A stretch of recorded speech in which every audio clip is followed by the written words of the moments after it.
Hey guys, it's Diana Hart from Heart of Phoenix Productions. I wanted to make this special little video because I recently have been watching some videos that have reminded me of a few of the hmm,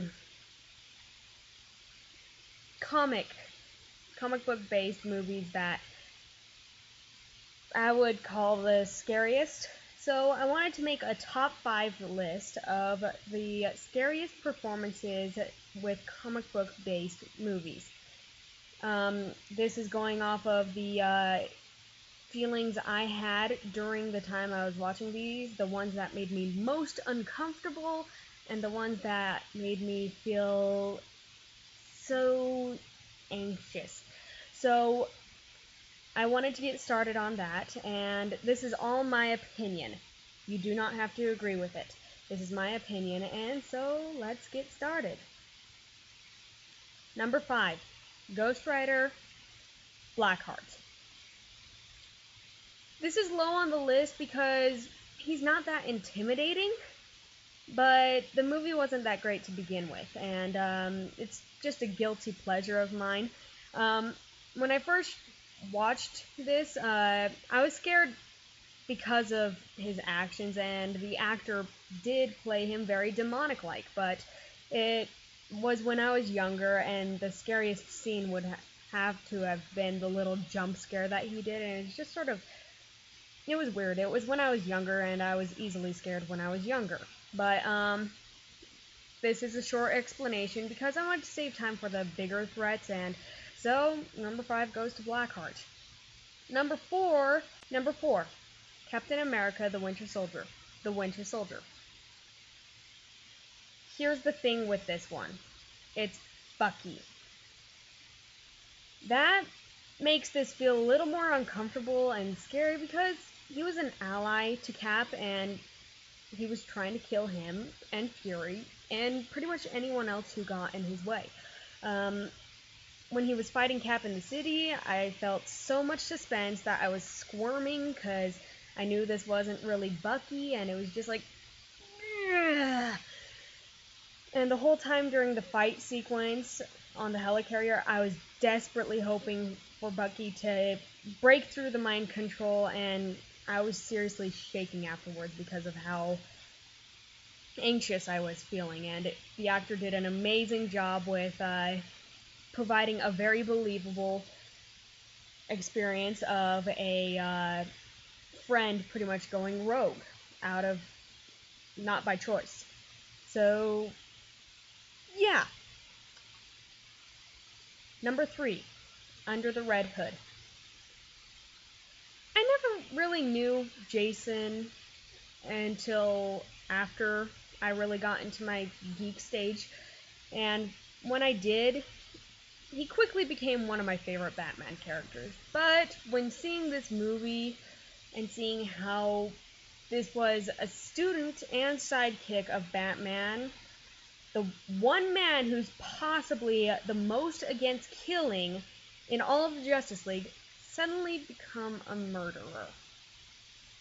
I was extremely shocked by his actions and semi had a hard time sleeping after watching an innocent young man become as corrupt as Two-Face in a way. I mean, he thought that the best way to stop crime was to control it, but it just made problems all around, and to watch him just brutally kill some people was just, yeah. Number 2, The Dark Knight, the Joker. You had to have seen this coming. The Joker I grew up with was this. My, but when I saw this movie, not only did I find that it followed the original comics where he was much more brutal, but Heath Ledger made him iconic in his own way. This was a point in time when I actually had to leave the theater at one moment because of how much anxiety and fear that I was during the movie that I couldn't handle it emotionally or really physically. And it was by far the best adaptation of the Joker I had really seen in live action movies, and it's sad that Heath Ledger was eventually sort of haunted by it, but it was amazingly done, and it's still sometimes difficult to watch, but it was still a great performance. And so, gotta admit, Joker's my favorite villain, but he could not beat the number one, which will possibly be a bit of a surprise to you guys. In order to go into this, I have to do some backstory. When I was growing up, one of my favorite video games was Kingdom Hearts, and along with that, it also came with Final Fantasy VII. And there was always one villain that whenever anyone would go against him, it would automatically make them go, oh crap. Sephiroth. Little do people know that the voice actor who did Sephiroth is also mostly known within the geek area of being Superman, especially in the Justice League series and several other games and just anything really dealing with Superman that required voiceover acting. Except for the Superman animated series, it was someone else who did that, and yeah. But I always had a hard time imagining. It was originally a pretty scary thought that Superman, the Boy Scout, was voiced by the guy who did pretty much someone as evil as Sephiroth. But it's hard to imagine Sephiroth's voice coming from Superman. I couldn't really think it was possible. But it happened. In Superman vs. the Elite, there was a point in time where Superman seemed like he cracked and became a killer. My reaction for when I heard Sephiroth coming from Superman...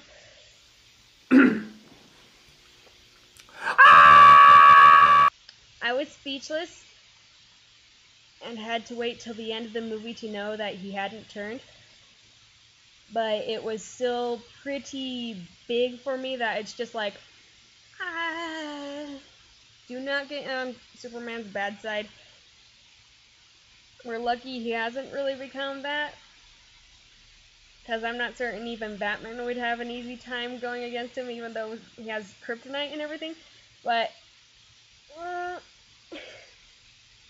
it was a big thing to see, and I remember my sister watched this before I did, and she came to me one day and she said, Diana, there's a movie you gotta see. It's called Superman vs. the Elite, and you're gonna love it, but the most intense part was when you had Superman turn to Sephiroth, basically, and I automatically, oh crap, I gotta see this now. But it was great to see, and I never thought that would happen. Let's just say when this happened, I finally get it. Thank I you. was going, crap, they're gone! Eek. But, yeah. Conclusion. So, there's my top 5. I hope you enjoyed. Again, this was my opinion, and the reason why I put Superman as number 1, it's Superman. You don't expect him to do that. Batman, you can take a chance that he'll suddenly become, because that's how he intimidates. But Superman, yeah. So, more videos will be coming up soon. I hope you enjoyed. I'll get more out to you and look forward to episode 1. Also, a special announcement, I will be doing a Q&A for any videos, voiceover acting, whatever you want to know about me. I'll answer as many questions as I can. So post in the comments your questions for this video and any video between pretty much the apology song to episode 1, and I will do a Q&A